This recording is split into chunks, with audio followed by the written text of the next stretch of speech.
बिस्मिल्लाहिर्रहमानिर्रहीम। अस्सलाम वालेकुम। इमरान खान ने पूरी कौम को आकर बताया कि देखिए, मुझे इस्टेब्लिशमेंट ने कहा है कि आपके पास हैं तीन ऑप्शंस, आपको ये चूज कर लें, इस्तीफा, इलेक्शन या अदम इत्मीद। और इमरान खान ने कहा कि मैंने इलेक्शन चूज किए। अब आप देखिए कि इसके बाद अचानक मीडिया पर टिकर चलना शुरू हो गए। साथ लिखा आया अस्करी जराए कि इमरान खान ने खुद इस्टेब्लिशमेंट की मदद मांगी थी और इस्टेब्लिशमेंट से कहा था कि आप रोल प्ले करें, बजाय कि इस्टेब्लिशमेंट ने आकर इमरान खान को कहा कि आपके पास तीन चॉइसेस है। अब आप देखिए कि इसके बाद हर जगह पर टिकर चला। अरशद शरीफ ने आकर बड़ी बेहतरीन बात की। उन्होंने कहा देखिए, आप सिंपली फौज के ऊपर इल्जाम लगा रहे हैं, जो टिकर चला रहे हैं और साथ लिख रहे हैं अस्करी जराए। अस्करी जराए तो सिर्फ एक ही होता है, वो है DGISPR। तो DGISPR ने जब भी कुछ कहना होगा तो वो आकर पूरी दुनिया के सामने, उनके पास ट्विटर का प्लेटफॉर्म है, उनके पास मीडिया का प्लेटफॉर्म है, किसी को इंटरव्यू दे सकते हैं, कुछ भी कह सकते हैं। लिहाजा इस सूरत हाल में DGISPR ने तो स्टेटमेंट देनी होती है, वो खुद आकर कहते हैं। तो आप बताइए फिर आपने इस सूरत हाल में, इस वीडियो की अहम डिस्कशन चलती रहेगी, लेकिन इससे पहले आप वीडियो को लाइक करें, हकीकत टीवी को सब्सक्राइब कर लें और बेल आइकन पर जरूर क्लिक करें। ये कैसे खबर चला दी कि अस्करी जराए कह रहे हैं? कौन से वो जराए हैं, आप नाम लें और बताएं। और इस पर कोई नाम नहीं ले सका। पाकिस्तान के हर मीडिया चैनल पर ये चला। अब इमरान खान ने देखिए, इसमें चूंकि आ रहा था कि इमरान खान ने एस्टेब्लिशमेंट को कहा था कि आप हमें कोई रास्ता निकाल कर दें। अब आप देखिए कि आज इमरान खान ने क्या जवाब दिया। इमरान खान ने कहा, मैंने तो एस्टेब्लिशमेंट को कहा ही नहीं है कि मेरे लिए कोई रास्ता निकाले। और उन्होंने कहा कि ये जो अस्करी जराए के नाम से मेरे खिलाफ टिकर चल रहे हैं, ये सारी की सारी खबरें तो झूठी हैं, जाली हैं।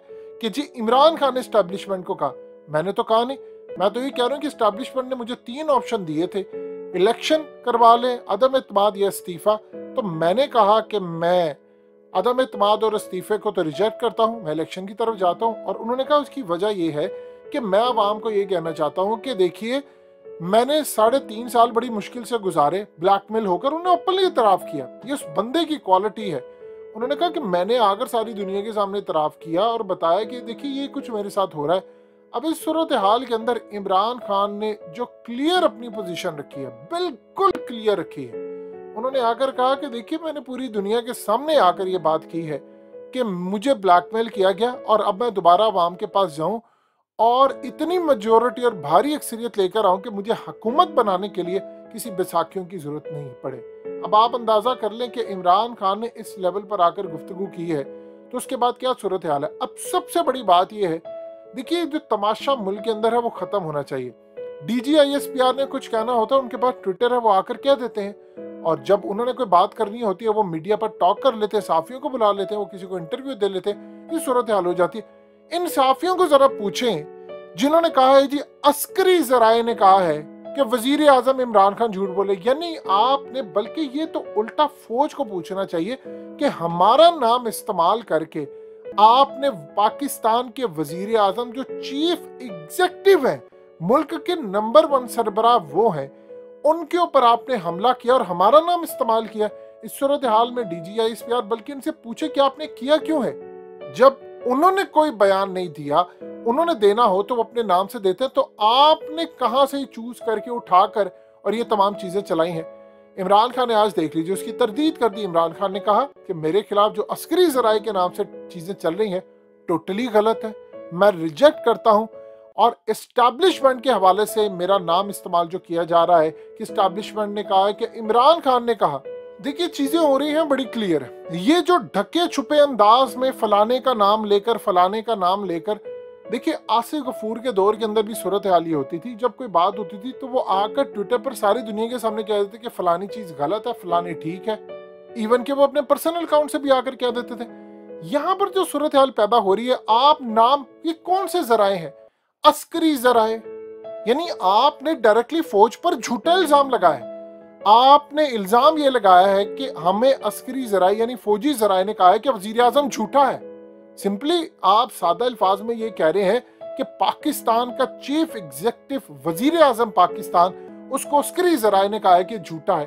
तो इस सूरत हाल में फौज को तो बल्कि इन साफियों से पूछना चाहिए कि आपने टिक्कर चलाए कैसे, क्योंकि फौज के पास जो प्लेटफॉर्म है वो तो आकर बात कर लेते हैं। देखिए सूरत हाल के अंदर चीजें 75 साल से बहुत ज्यादा खराब हो रही हैं और कई जगह पर आप देखें कि पाकिस्तान की फौज के ऊपर तनकीद होती है तो वो बेचारे चुप कर जाते हैं। अभी इमरान खान ने बिल्कुल ठीक बात कही है कि अगर ये फौज ना हो तो आपके मुल्क का निजाम नहीं चल सकता। अभी सूरत हाल के अंदर आप देखें कि अगर पाकिस्तान की कौम देखिए फौज बतौर इदारा जब कोई फौज के खिलाफ लिखता है तो उस बेचारे आप सिपाही का हाल देखिए।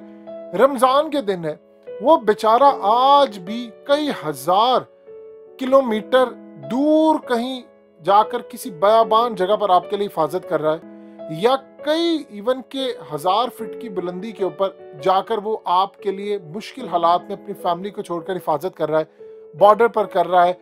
उस बेचारे का क्या कसूर? इस पूरे क्राइसिस के अंदर जो चल रहा है उसका क्या कसूर है? तो आप जब फौज पर तनकीद करते हैं तो आप उस बेचारे पर भी तनकीद कर रहे हैं। अब आप मुझे बताइए कि एक शख्स कड़ी धूप में 40-45 डिग्री टेम्परेचर के ऊपर एक जगह पर नाका लगा हुआ है और वो सिर्फ इसलिए कि कहीं कोई धमाका ना हो जाए, कुछ ना हो जाए, वो आपके लिए खड़ा, आपकी हिफाजत के लिए खड़ा है। उस बेचारे को रमजान के अंदर रोजे की हालत में इतने, उसने बुलेट प्रूफ जैकेट भी पहनी हुई है, उसने अपने आप को खड़ा भी किया, उसकी कमर में भी दर्द हो सकता है, शर्टी का पेन निकल सकती है, सब हो सकता है, वो लगा हुआ बैठा आपके लिए हिफाजत करने, कहाँ बलोचिस्तान, कभी बॉर्डर के ऊपर। तो जब आप फौज पर तनकीद करते हैं तो याद रखिएगा आप उस सिपाही पर भी करें। उस बेचारे का इस पूरे खेल से क्या लेना देना? अब मिसाल के तौर पर ये एंकर जिन लोगों ने खबरें अस्करी जराए के नाम से चला दी कि वजीर आजम इसका मतलब है झूठा है, तो आप इनसे पकड़े। लिहाजा इस सूरत हाल में चीजें बड़ी अब क्लियर होने की जरूरत है। और पाकिस्तान की फौज इस वक्त देखिए पूरी की पूरी फौज चाहती है कि हम इज्जत से जिए, और अल्हम्दुलिल्लाह इमरान खान उनकी इज्जत करवा रहे हैं। क्या फजल रहमान करवाएगा? उसने कहा था सीधे हो जाओ, मैं तुम्हें वार्निंग दे रहा हूं, सीधे हो जाओ वरना तुम्हारा हशर अमेरिका से बुरा करेगा। यानी अमेरिकी फौज का वो हशर नहीं हुआ जो यहाँ होगा। वो कैसे कह रहा था? तालिबान ने तो अमेरिकी फौज को मारा था, क्या तुम मारना चाहते? और आसिफ जरदारी ने क्या कहा था?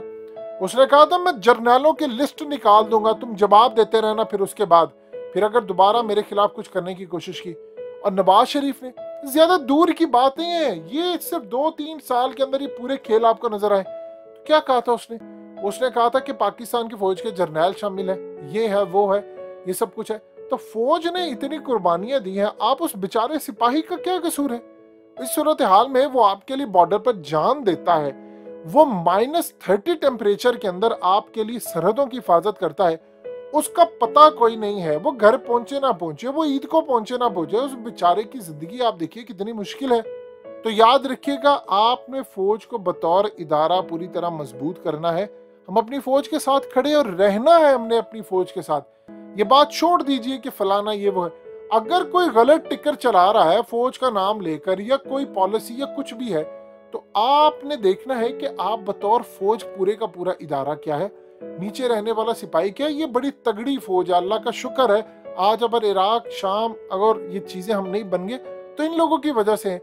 और इस सूरत हाल के अंदर अब पॉलिसी जो है वो डिफरेंट होनी चाहिए। एक तगड़ा वजीर आजम हमें चाहिए, जो तगड़ा हो, चीफ एग्जीक्यूटिव हो, वो ऑर्डर दे, पूरा मुल्क चले। उसके साथ प्रोफेशनल फौज अल्हम्दुलिल्लाह हमारी है, प्रोफेशनल तगड़ी air force, professional agency, ISI, MI, पूरी तगड़ा एक पैकेज हम लेकर चले। हम देखते हैं दुनिया में कौन हमारे खिलाफ आता है, और अल्लाह का शुक्र है इंशाल्लाह कोई नहीं आएगा। अल्लाह के हुक्म से ये प्रोसेस शुरू हो गया। अब इमरान खान मजीद तगड़े हो रहे हैं और आप देखते जाइए वो और तगड़े होंगे।